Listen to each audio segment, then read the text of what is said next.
ماجہ کی روایت ہے، نبی صاحب نے ارشاد فرمایا یخرج الناس من المشرق فیوطئون للمہدی، کہ مشرق سے لوگ نکلیں گے جو امام مہدی کی راہ کو ہموار کریں گے۔ اب سعودی عرب کے مشرق میں تو ہمارا ملک بنتا ہے، اس کا مطلب یہ کہ جس کو ہم وادی سندھ کہتے تھے نا پرانا، وہاں سے لوگ اٹھیں گے۔ یہ پاکستان اور افغانستان کے درمیان کا ایک علاقہ بنتا ہے۔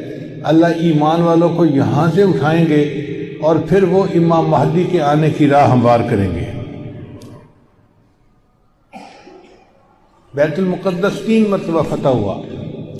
ایک مرتبہ عربوں نے فتح کیا حضرت عمر رضی اللہ عنہ کے زمانے میں بغیر لڑائی کے، کافروں نے چابیاں ہی حوالے کر دی تھی۔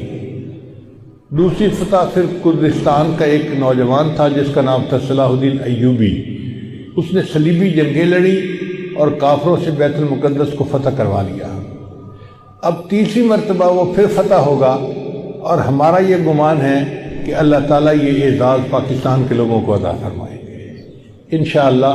اس ملک کو اللہ نے بنوایا ہی اسی لیے ہے کہ اس ملک سے اللہ تعالیٰ نے ایسی فوج اٹھانی ہے، ایسے لوگ اٹھانے ہیں کہ جو دین کے لیے اٹھیں گے اور امام مہدی کی راہ کو ہموار کر دیں گے، ان کے لشکر کے فوجی بنیں گے۔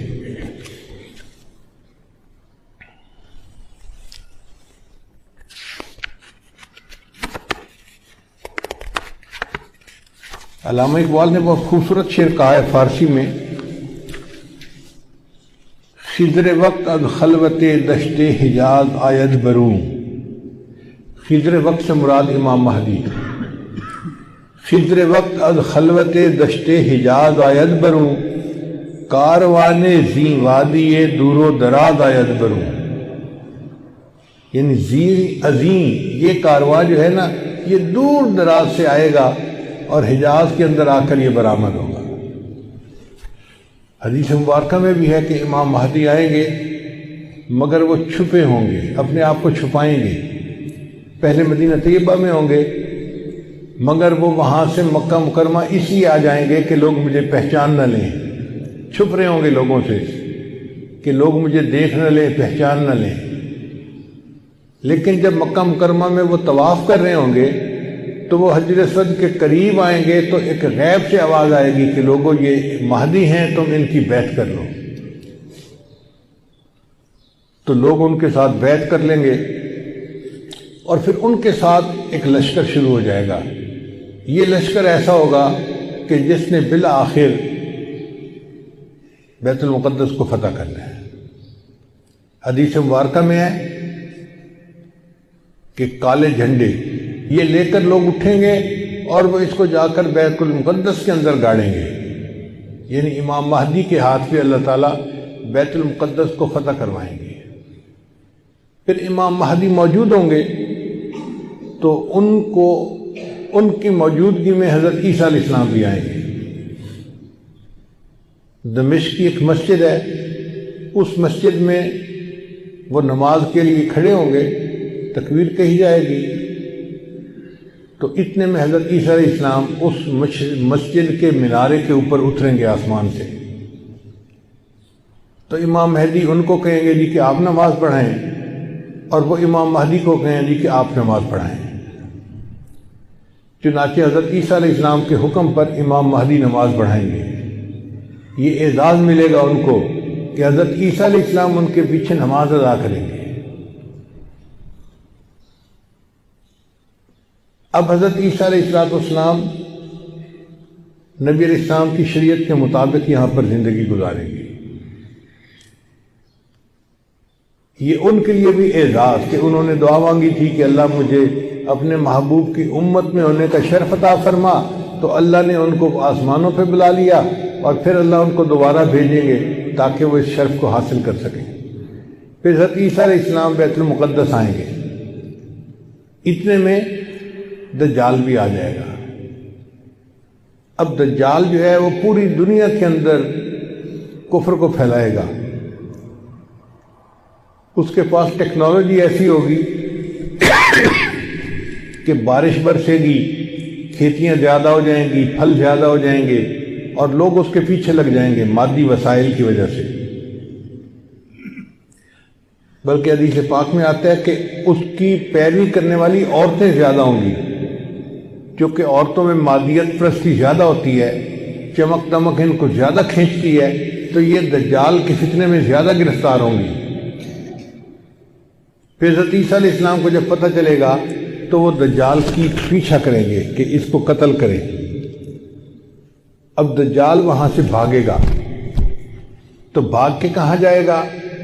وہ اسرائیل جائے گا، اور وہاں پر ایک جگہ ہے، اس کا نام ہے باب لد۔ اس وقت بھی اسرائیل میں ایک ایئرپورٹ ہے، اس کا نام ہے لد ایئرپورٹ، شہر کا نام بھی لد ہے، اور اسرائیل والوں نے وہاں پر ایک دروازہ بنایا ہے، اس کے اوپر انہوں نے باقاعدہ لکھا ہے باب لد۔ 1400 سال پہلے نبی علیہ السلام نے فرما دیا کہ اس جگہ پر دجال پہنچے گا تو عیسیٰ علیہ السلام وہاں پر اس کو قتل کر دیں گے۔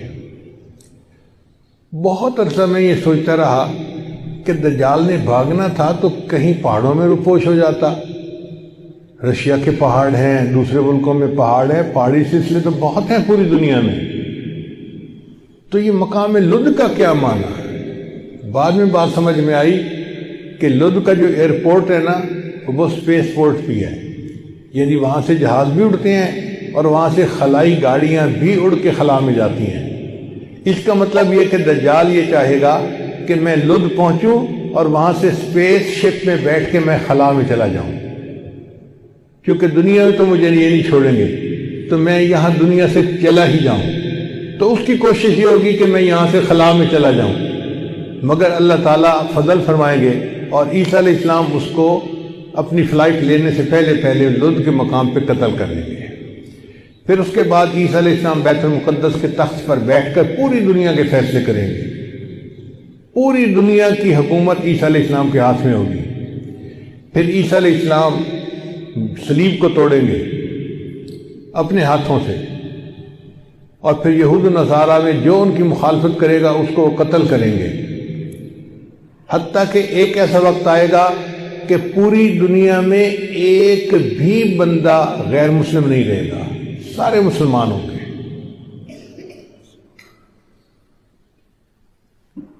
اس وقت اتنی برکتیں ہوں گی، حدیث پاک میں آتا ہے کہ ایک گائے کا دودھ پورے خاندان کے لیے کافی ہو جائے گا۔ اب یہ بات تو سمجھ میں آتی ہے، آج ایسی گائے بن گئی ہیں جو 100 لیٹر دودھ دیتی ہیں ایک دن میں۔ اب 100 لیٹر تو واقعی پورے خاندان کے لیے کافی ہے، 40-50 گھروں کے لیے کافی ہو جاتی ہے۔ یہ باتیں نبی صاحب نے اس وقت فرمائیں جبکہ لوگوں کو اس کا تصور بھی نہیں ہو سکتا تھا۔ میرے آقا صلی اللہ علیہ وسلم کی نگاہ کیسی تھی؟